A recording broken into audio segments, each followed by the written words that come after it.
What's happening, triathlon fans? All right, I got a video for you here. This is specifically for those triathlon races that involve a river swim. So I titled this Chattanooga swimming because Ironman Chattanooga is in a river. That's obviously not the only race that's in a river. There's Ironman California. There's Maryland, you could argue. It's more of like a two-loop out and back in the river. But Chattanooga is a river swim as well. What I have on the screen is the course map for Ironman Chattanooga Swim. We start up here, upstream of the Tennessee River, the green dot, and then swim down this direction. And what this video is, the majority of it is me actually describing a hydraulic water model that's developed for river systems to give you all sorts of information about the water in a river system as well as flooding situations. So this video was actually recorded by me yesterday for my other channel where I'm learning and describing how to use this specific hydraulic modeling software called HEC RAS. Now that's not too important for the triathlon fans here, but it is a little bit of an overlap between that channel and this one right here. Because have you ever been in a river swim and wondered, well, where along the width of that river has the fastest current? And where the current is fastest, should I even be swimming there? Now, in the case of the Tennessee River here along the Chattanooga Ironman swim course, I do not have the bathymetric data that I need to properly run this model. And I mentioned that in the video. And when I say bathymetric data, I'm referring to the terrain underneath the water surface. LiDAR data can shoot the terrain on the land, that's fine. But what I really need here is the data from a boat that can collect the elevation of the river channel beneath the surface of the water. Okay. Now, oftentimes it's safe to assume that it's a little bit deeper on the outside than on the inside. That's just how sedimentation works. And where it's deeper, it's probably going to be a little bit faster. However, just because it's faster may not be where you want to swim because the shortest distance between 2 points is a line. Now, if there's swim buoys that keep you in a specific part of the river, you have to obviously stay within those buoys. But within the width of the river that you're allowed to swim, you then need to decide where should I be swimming. So there's a sort of a trade-off between what's the shortest distance and then where's the fastest current. You obviously have to also take into account your own swim speed. So for instance, if you're so much faster swimming than the current could actually be negligible. All right, well, anyway, go ahead and enjoy the video. It may be kind of dry and boring. Skip ahead to the very end if you want to look at some results. But what I'm doing for the majority of this tutorial video, which I'm going to start in just a moment, is setting up a model, developing a different terrain, inputting a bunch of model parameters that are required for building a hydraulic model in this HEC-RAS program, and then finally running a simulation and then viewing the results. All right, hope you enjoy. Welcome and hello. This is a video exercise in HEC-RAS. And in this exercise, I'm going to be dealing with Chattanooga swimming is the title of the video.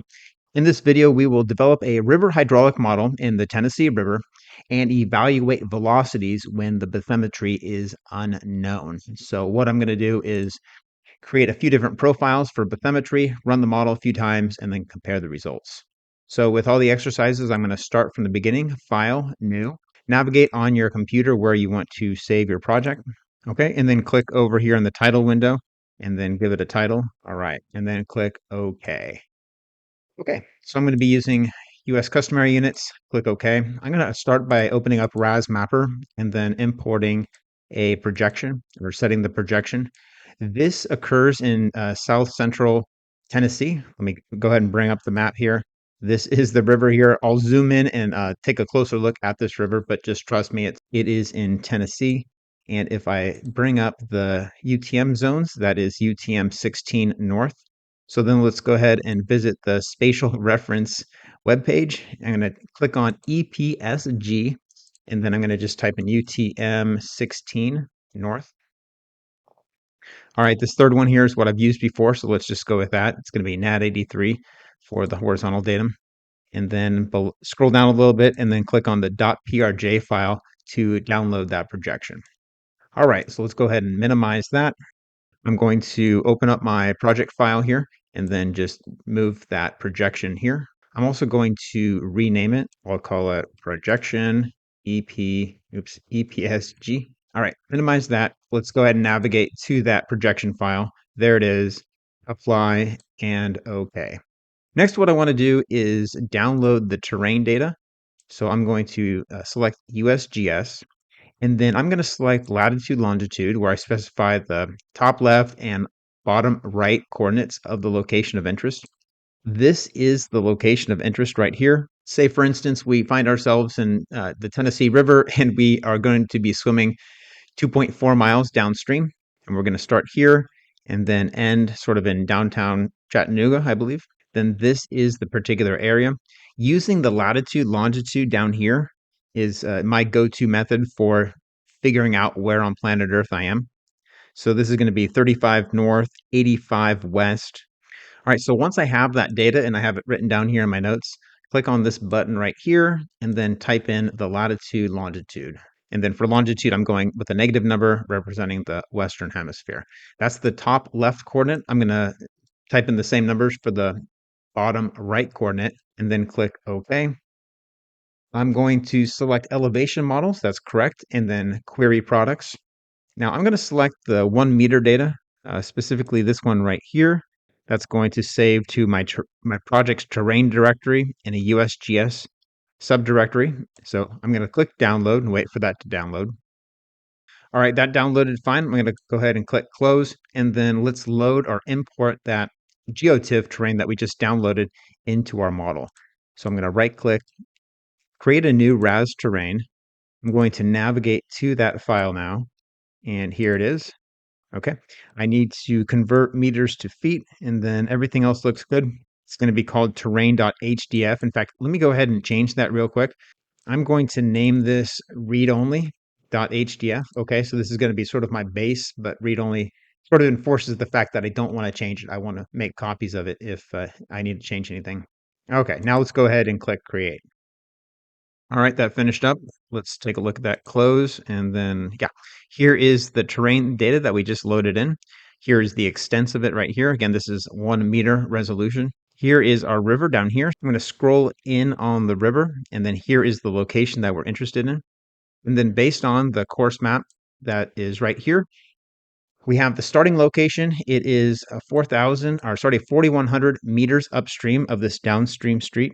So I'm going to use these approximate extents for the analysis in this model. If I need a reference point, like for instance, the topography is not good enough, I can always insert a web imagery layer.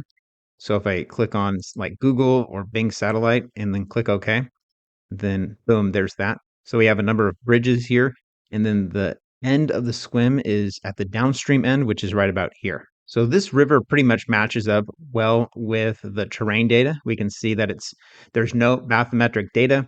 That's one of the hardest things that I've encountered when running these models is getting the bathymetry right. And since I don't know it, what I'm going to do is sketch out 3 different bathymetry options. All 3 options will be about 3 feet deep, but then each individual option will have a deeper section, left, center, and right, if we're facing in the downstream direction. So a good part of the remainder of this model building process will be to generate these 3 different terrains. The terrain that I've already created here is called read only. And I'm going to create 3 copies. One is going to be called deep left, deep center, and deep right to represent where in that river channel when facing downstream is going to be the deeper section. For the terrain later, I'm first going to just create a copy of the read only, which is going to be sort of my working terrain file. And then once I make certain changes, I can create clones for the deep left, deep center, and deep right. So just stick with me for a moment. Right click, clone terrain. I'm just going to call this sandbox for lack of a better term. Now I can turn off the read-only version, turn on the sandbox version. Now I'm free to start making edits in my terrain. All right, so let's go ahead and make some modifications. I'm going to scroll up to the upstream end right here. And then let me go ahead and sketch in a center line and then save that to the sandbox terrain. I need to make sure I'm starting at the right location here. And this is where the map layer would be helpful. Okay, so okay, I think it's right about here. Let me double check one of my references. Yeah, so the start is this green dot, and there's like a red roof house or building right here with another one just beside it. So it's right about here. 1 second. Yeah, this is that red roof building, I'm pretty sure.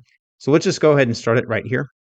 I am going to click on modifications, right click, add modifications. I'm going to be using a line, and this is going to be a channel type line modification. And then I'm going to call this river center line. Okay, we're ready to go here. Before I make the edits, I'm actually just going to toggle off the map layers. And then right here is where I started. So I'm going to start making single left clicks along the river center line, and then just pan over, continue this process until I'm to downtown Chattanooga. So this is the endpoint right here. I'm going to do a click and then how about a double click right here? All right, that is it. Now it's asking me to define that channel geometry, the modified geometry values. And I actually need to get a few other data points before I do that. So I'm going to click OK. I'm going to go and change that data a little bit later. The data that I want to get is the elevation. The downstream elevation here I'm seeing is 636.38, and that's actually the water surface elevation. That's not the channel invert. And then the upstream, we're looking at 636.47. So it was only a drop of 0.09 feet. That's very little slope, so not much current is my guess.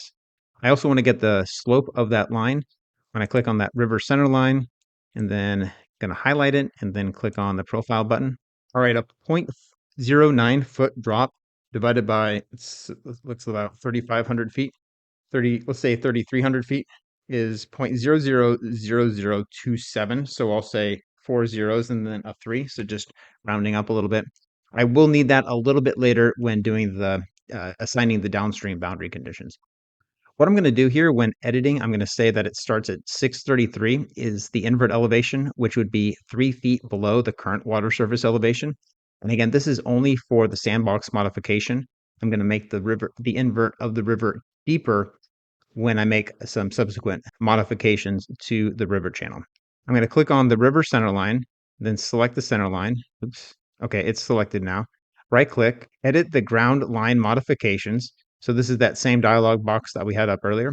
Now I'm ready to make some edits. So like I said, the upstream elevation invert of the channel is going to be 633.1, and then we'll just say 633 at the downstream end. So it's just a 0.1 foot drop. For the modification method, I'm going to just say replace terrain values with the actual values here, these two values here.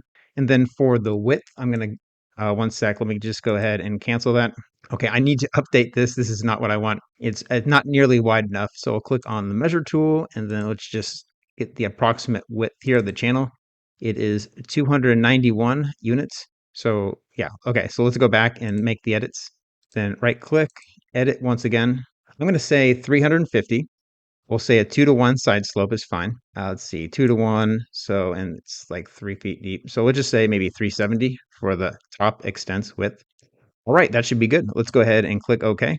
And right here is the revised channel. This is the modified channel that we just created. Now what I want to do is create 3 more terrains based on this sandbox. So they're all going to start with this initial bed depth, which will be about 3 feet deep. After that, we'll add another modification to each of the 3 terrains. So from the sandbox, I'm going to go right click, clone terrain. I'm going to call this one left and then OK. And then right click clone. I'm going to call this center. And then the last one is going to be right click, clone, and right. Now I'm going to toggle off sandbox and toggle on left. Actually, let me start with center first. Okay. So I'm going to edit the center. And what I'm going to do is create a channel that's a little bit deeper in this main channel, but in the center location. So I'm going to expand that, click on modifications, expand. For center, I'm just going to trace over this center line directly. Okay, don't need control points. So center line, that looks good. This is from the first modification. I want to add a second modification. So let's go with add modification. Again, I'm going to use line and channel. I'm just going to call this center. And then, all right, we're ready to start editing. So let me zoom in here. Single left click to start. And then essentially, I'm just going to trace over this center line. And double click. All right. Once again, I get this dialog box and I need to lower the elevation now. So we have 636 right here. The invert is 633. And if we wanted to make it 5 feet deeper, then that would be 628. So let's go 628. And then downstream of that would be, or I guess we can make this 628.1. And then the downstream end would be 628.0. Just leave it at that. The bottom width, let's go ahead and make that 70. So 70, let's go with the 4-to-1 side slope. And then let's see, 70 if it's 5 feet deep and it's 4 to 1, that's 20 feet. On both sides is 40 plus 70 is 110. So we'll just say 110 right there. Okay. All right, let's go ahead and click OK and see what that looks like. All right, cool. So we can see that this center part of the channel does appear a little bit deeper than the left and the right side of the channel. And that's all we want to do for our center terrain. I'm going to do the same thing for the left and right terrain. So let me go ahead and toggle on the left terrain next, and then modifications.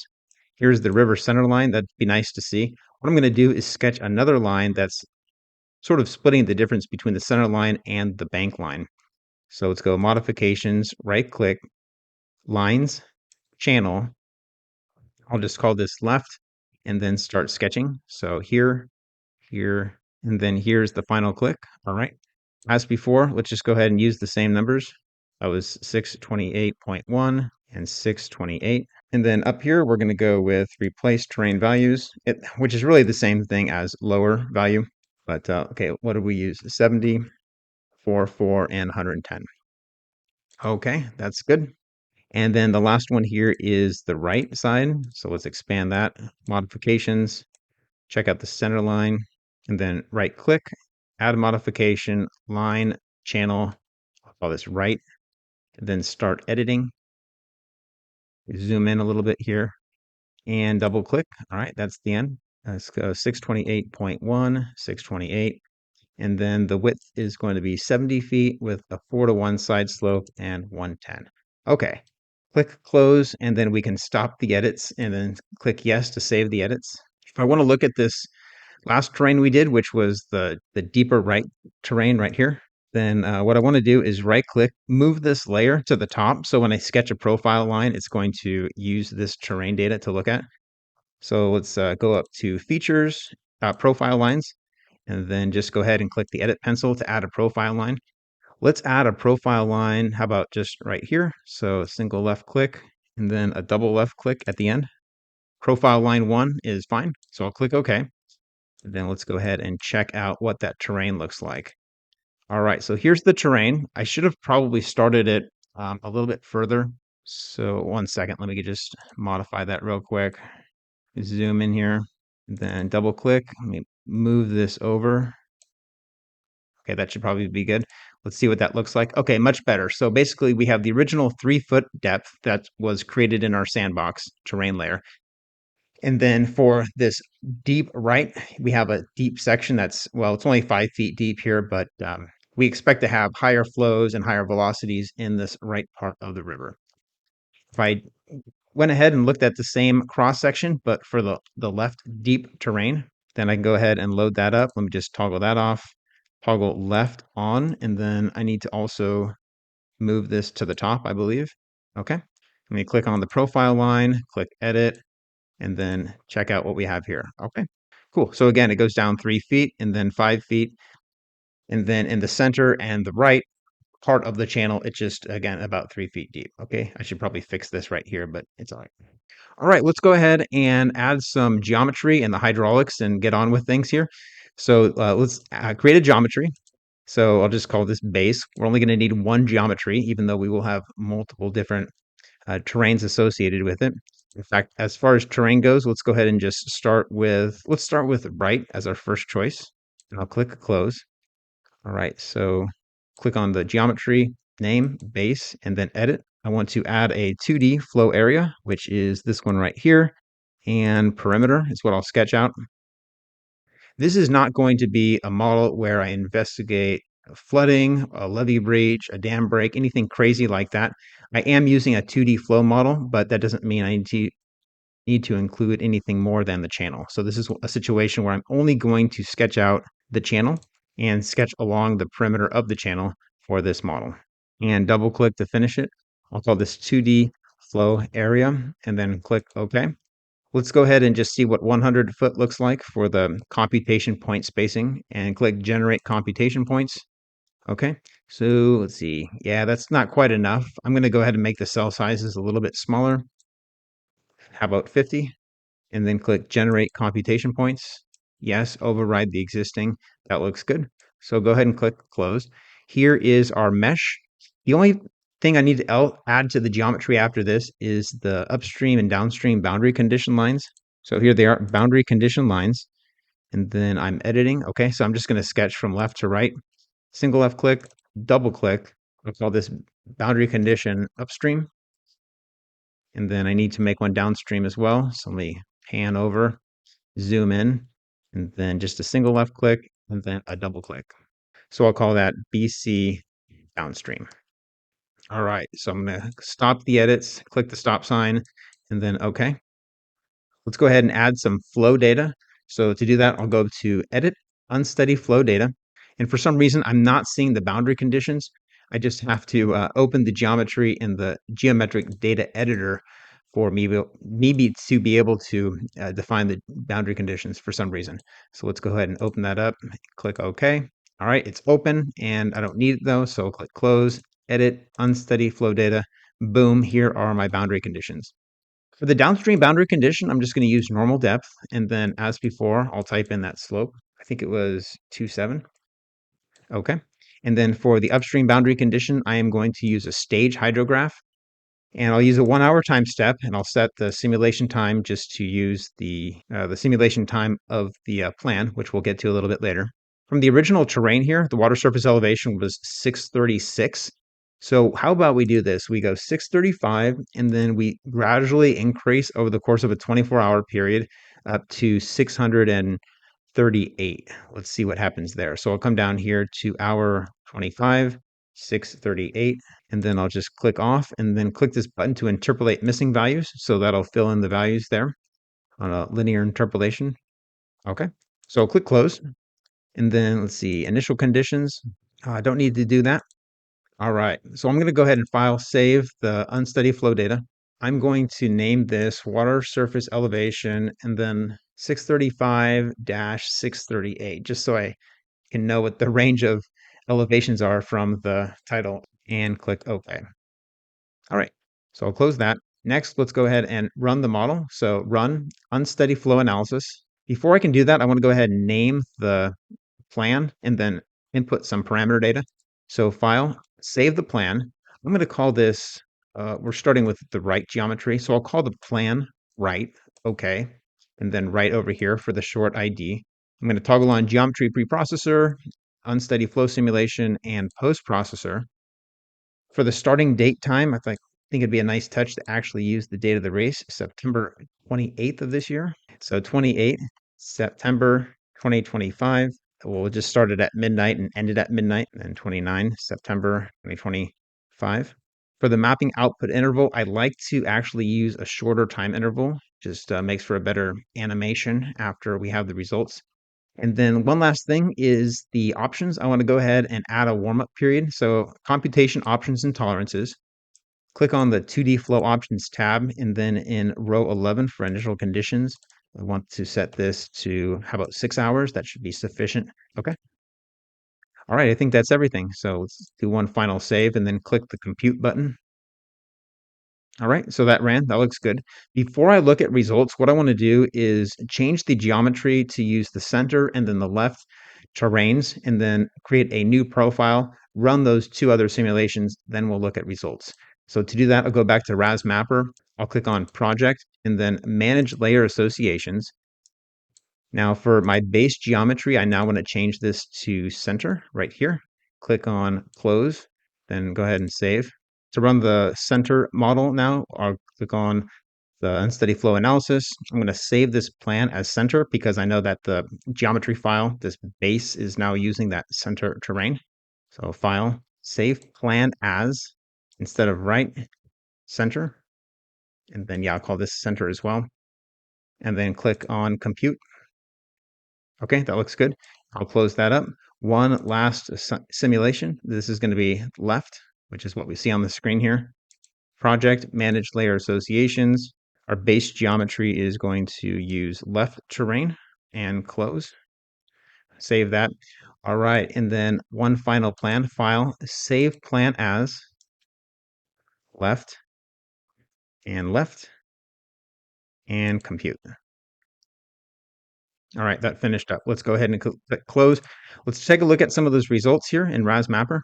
So what I have on the screen here is the left terrain. That's what's highlighted. So let's go ahead and click on the results, specifically the left results. I'll expand that, click on how about water depth? So I'll toggle on the water depth. As you can see, the darker blue color represents the deeper flow. So that's sort of what we would expect to see there.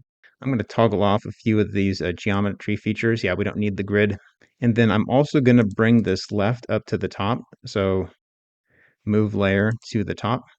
Also, what we could toggle on is the velocity right here. So if I click on velocity, it looks like it's between 0 and 2 feet per second, according to the coloration here and the scale bar.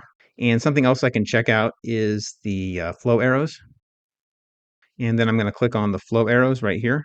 So if I zoom in, you can see the vectors. It does appear that the arrows in the left channel are a little bit longer and hence faster velocities in this left channel than in the center or the right, and that's because it's deeper. Now, let's get some actual numbers to this. And before we do, let's check out the particle simulation as well, because that's always cool to look at. Okay, so it's kind of hard to see. Let me modify the options for this real quick. So I'll increase the lifetime and increase the speed. Okay, so now you can see on the screen the particles of water flowing through the channel. I could change the colors, but let's just keep it with white, or rather, let's just turn it off for now. We already have a cross section right here. Let's go ahead and use that. So I'm going to click on profile lines and then right click on the profile line. Let's go ahead and plot I want the velocity actually, so let me toggle that on. Okay, let's see if I got velocity as a choice now. Yep, velocity. All right, very cool. So what we see here is we see higher velocities. Um, okay, something's up with the curvature of the line is exactly what I'm looking for. This is essentially zero velocity, but I expect to see a similar pattern when we look at central and right. Okay, so let's go ahead and take a look at the velocity profile across the channel using these other results, the center and the right deep terrains. So I'm going to turn off the left results, collapse that. How about right? So I'm going to open up right, click on depth. Here we see the channel is now darker blue on the right side, which is what we expect. That's consistent with a deeper channel. I'm going to click on right and then move this to the top. So top. Now, if I click on the flow lines, these are the static flow lines. Okay, here are the arrows. So yeah, definitely a little bit longer arrows where the water is deep and smaller arrows where the water's not quite as deep. In fact, we can go ahead and toggle on that velocity layer. And then let's see, what's the range of velocities? 0.09, 0.14. Okay, yeah, that makes more sense. I'm not sure what number I was looking at before because 0.17 feet per second, that's very typical for a river like this that's flowing but not particularly turbulent, definitely subcritical flow. But if I made my color ramp, for instance, between, say, 0.05 and 0.25, let's do that. So I'm going to just update the symbology of the velocity in this case. Click Edit. I'm going to go 0.25 and then 0.05, and then create the color ramp, and then click OK. All right. So that looks good. We have higher velocities right here in the right part of the channel because this is the deeper part of the channel. And this is the color ramp right here. So changing the color ramp gives us a little bit more better visual to see where the velocities are high in this river reach. And if I scroll down, we can see it's the same is true further downstream. Looks like the most activity is going on right up here, and that's probably because of the boundary condition. It just hasn't really found an equilibrium. All right, let's go ahead and take a look at that velocity profile now. I'm going to click on the profile line here and then right click, plot the velocity, which is what we expect. Now we have higher velocities over here in the right part of the channel. And like these are the actual numbers I'm expecting to see. Like I said, 0.08 and then 0.16. Now, in reality, channels are not typically deeper on the inside. Typically, if there's any curvature to the river, it's going to be deeper on the outside. There's going to be more erosion on the outside and more deposition on the inside. And hence, that's why meandering rivers like these ones with not much slope tend to continue to carve out in the outside reach direction. Okay, let me go back and check out the middle now. So here is the center. I'm going to toggle on, how about the depth? Okay, that looks good. Now let's toggle on the velocity. I'm going to go ahead and update the colors again. Edit. So 0.05 and 0.25 is, I think, what we used. So, okay, and close that. All right, so as before, now the high velocity is in the center of the channel. Then if I click on profile line and then right click on the line itself and then click on velocities, now we have the highest velocities in the channel taking place at that deepest part of the channel. So pretty much what we expected to see. Whatever I clicked on when I looked at the left deep channel option, I think I just goofed something up. But basically, this is the results we would have seen and the same typical values for feet velocity and feet per second when looking at the left channel as well. Well, that's it for this exercise. What I can conclude is that uh, knowing the bathymetric data of the river is really important to know exactly where the river is flowing the fastest.